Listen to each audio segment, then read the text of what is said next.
বৰপথাৰত এগৰাকী কিশোৰীৰ অশ্লীল ভিডিঅ' ভাইৰেল। মোবাইলে ভাইৰেল হৈ পৰিছে কিশোৰীগৰাকীৰ অশ্লীল ভিডিঅ'টো।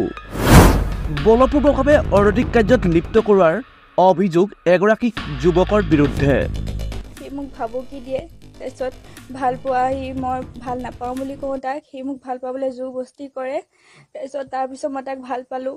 তাৰপিছত সি মোক কয় কি তই যদি কি কয় এইবোৰ ঘৰলৈ আহিলে সি সেইদিনাখন সেইবোৰ কাম কৰিলে।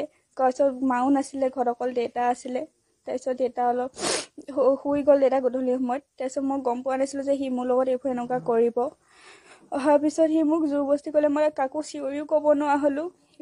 মোক কয়, সি মোক ভিডিঅ' কৰিলে, তই যদি এইবোৰ ভিডিঅ' কৰিবলৈ নিদিয় তই বোলে স্কুল আমাৰ ঘৰ ফালেহে যাওঁ, তোক মই মাৰি পেলাই আমুক কৰিম। সি মোক তেনেকৈ ভয় খোৱালে, ভাবুকি দিলে, আৰু মই ভয়তে সেইবোৰ কৰিবলৈ দিলোঁ। তাৰপিছত সি মোক ভয় খোৱা ভাবুকি দিয়ে, মোৰ এনেকুৱা অৱস্থা হ'ল আজি। মোৰ জীৱন ধ্বংস কৰিলে যেতিয়া সি, তাৰ মই শাস্তি পোৱাটোৱে বিচাৰোঁ। আৰু মোৰ লগতে নহয়, সি বহুত ছোৱালীৰ লগত জীৱন ধ্বংস কৰিছে তেনেকৈ, আৰু মই সেয়া কথা শুনিছোঁ, গমো পাইছোঁ। মই তাৰ শাস্তি পোৱাটোৱে বিচাৰোঁ। এগৰাকী যুৱতীৰ অশ্লীল ভিডিঅ' আমি সামাজিক মাধ্যমত প্ৰচাৰ হোৱা দেখিছোঁ, আমাৰ দৃষ্টিগোচৰ হৈছে। সেয়ে আমাৰ সমাজখনকনো কিয় সেই প্ৰচাৰ হৈ যোৱা ভিডিঅ'তে বহুতখিনি প্ৰভাৱ পেলাব, লগতে উঠি অহা প্ৰজন্ম যুৱক যুৱতীক বহুখিনি ক্ষতি কৰিব।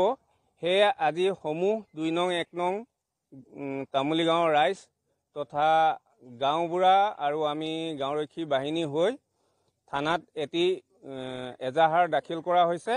আৰু কোনে তেনেকুৱা কাৰ্যত লিপ্ত কৰিলে, তাৰ লগত কোন কালপিত জড়িত আছে, তাৰ বাবে এটা উচিত তদন্ত কৰি দোষীক শাস্তি দিবলৈ আমি ৰাইজ তথা গাঁওৰক্ষী বাহিনী সকলো মিলি আজি থানাত এইখিনি আপত্তি দিয়া হৈছে বা এজাহাৰ দিয়া হৈছে।